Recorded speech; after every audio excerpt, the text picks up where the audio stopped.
paglipas ng panahon ay tuloy-tuloy, kaya bawat araw kailangan nating i-enjoy. Kaya naman sa La Union tayo ay dumayo. Tara, sama ka, pasyal tayo.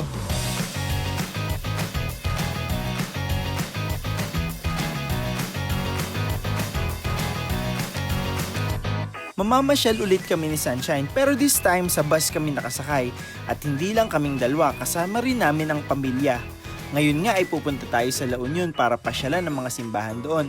Mahaba-haba rin ang aming biyahe, umalis kami ay 3:30 AM na, kaya dito na rin kami inabutan ng liwanag sa biyahe. Pero okay lang yan, may mga pagkakataon talaga na kailangan nating maghintay para makarating tayo sa pangarap nating maganda. O ayan, picture-picture muna at mamaya ay tuloy-tuloy na ulit ang biyahe natin.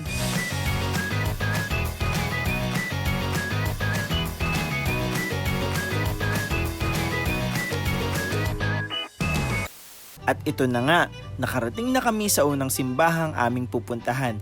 Ito ay ang Diocesan Shrine of Our Lady of Namakpakan. Ito ay matatagpuan sa Luna, dito sa La Union.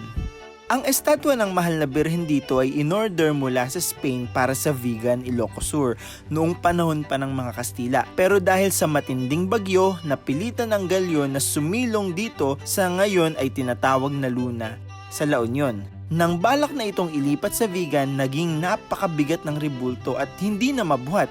Kaya ang naging interpretasyon ng isang pari dito ay gustong manatili ng birhen dito sa lugar na ito.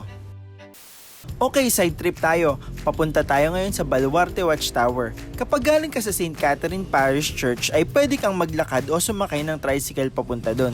Pero kami, sumakay na kami ng tricycle. Tara, puntahan na natin ang Baluarte Watchtower. Okay, we are here. Ito ang bumungad sa amin, isang napakagandang dalampasigan.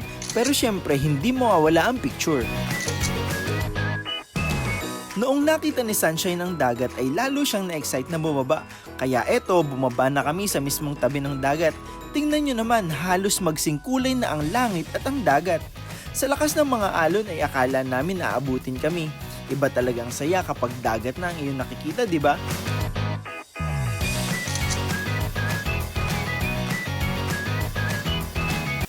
O siya, next destination tayo. Dito tayo ngayon sa St. John the Baptist Parish, dito sa San Juan, La Union. Sayang nga kasi di kami masyadong nagtagal dito, kaya eto muna ang isang mabilis na silip sa kanilang simbahan.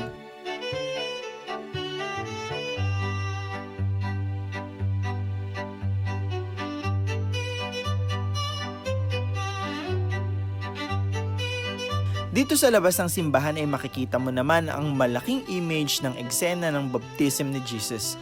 O diba, ang galing no? O siya, tara na sa next destination. Pupunta tayo sa San Fernando Cathedral, dito mismo sa San Fernando, La Union. Tara na!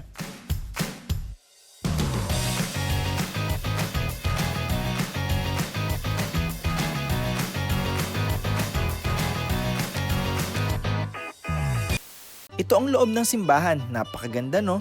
Sayang nga lang at hindi kami masyadong nagstay diyan, pero still maswerte kami na nakarating kami dito.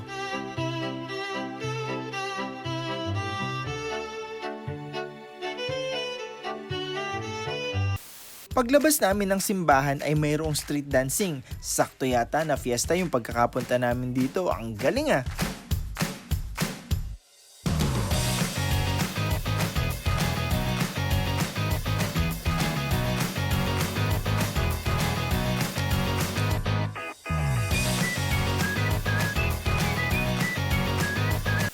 O siya, ito na ang last na simbahan na pupuntahan natin. Ito ang Basilica Minor ng Our Lady of Charity dito sa Agoo, La Union. Pagdating namin ay magsisimula na sila ng kanilang Saturday devotion sa mahal na birhen, kaya nakijoin na rin kami. Napakaganda ng simbahan nila. Ang pinaglalagyan ng imahe ni Mama Mary ay napaka-engrande rin.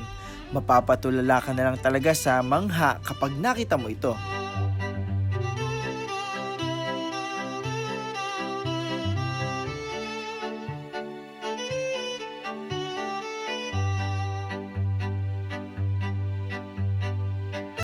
O siya, napakaganda ng mga simbahang pinuntahan natin. Mapapadasal ka talaga kapag nasa loob ka ng mga ito. Pero hindi natin dapat isipin na si Lord ay nandyan lang sa mga magagandang lugar na yan. Kasi si Lord ay lagi nating kasama saan man tayo magpunta. Amen! O siya, last destination natin ay ang bilihan ng pasalubong at hapunan. Mahaba-haba rin ng biyahe ito pauwi kaya kailangan talagang kumain. At syempre sa lahat ng gala natin ay huwag natin kakalimutang bilhan ng pasalubong ang mga mahal natin sa buhay na hindi natin nakasama, di ba?